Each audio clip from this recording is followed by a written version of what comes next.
Hello. Hi everybody. Debbie here. I'm just wanting to stick my nose into the Ghostbusters controversy. I see it all over the internet about the new remake of Ghostbusters. I love it. As you can see, it's on my wall. It's my favourite movie in the entire world. I know it off by heart. I can quote it in my sleep word for word. I love it. It's brilliant. I have watched the first half of this new one that's been released. It's alright. It's not that quotable.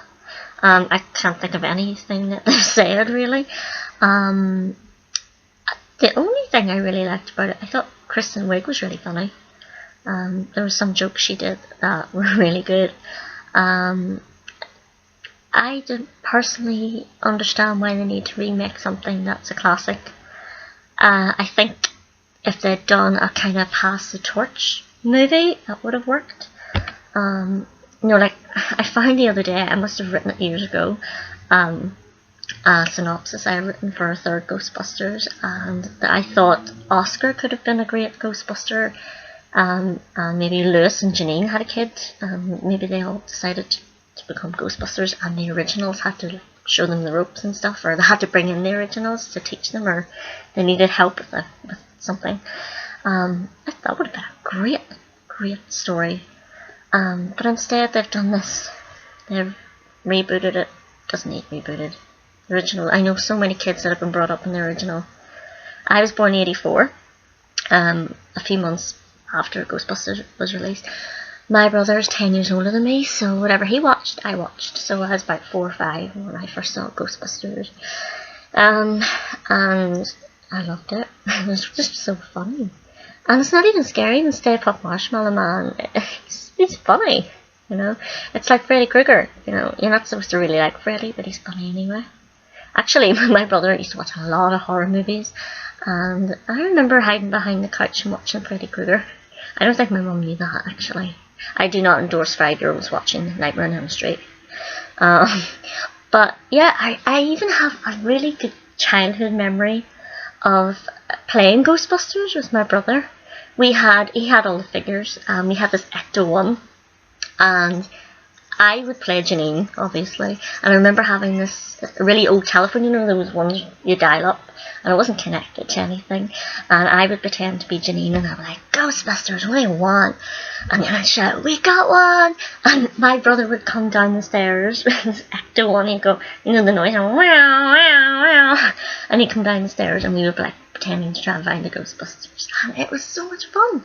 You know, getting to use your imagination like that over a film. It was great fun, great memories. But this new film, I just don't see how kids can play with that. I mean, it's great to see this logo everywhere. It's so cool. It's just disappointing to have something that, I mean, it doesn't ruin my childhood. I'm going to put on Ghostbusters now and watch it. It doesn't ruin it. It's just disappointing that they had to do this. You know, there's no need. And also, I mean, having this whole gender war on the internet, men versus women, I don't have a problem with 4 female leads. I think it's good, it's great. It's just the story they've been given. It's not good material. It's not written very well. As I said, I think Kristen Wiig is really funny. I love Bridesmaids. And that's another thing.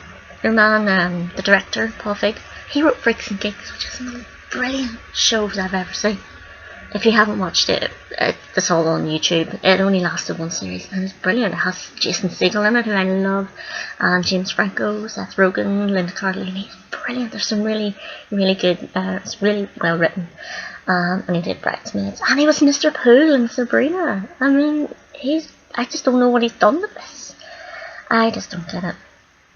But that's my sticking my nose into the situation. If you want to watch it, but I don't recommend it. It's okay.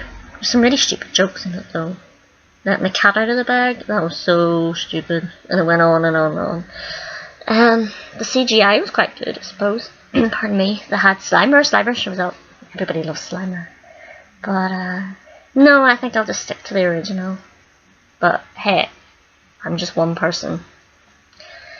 So, okay, see you later. Bye.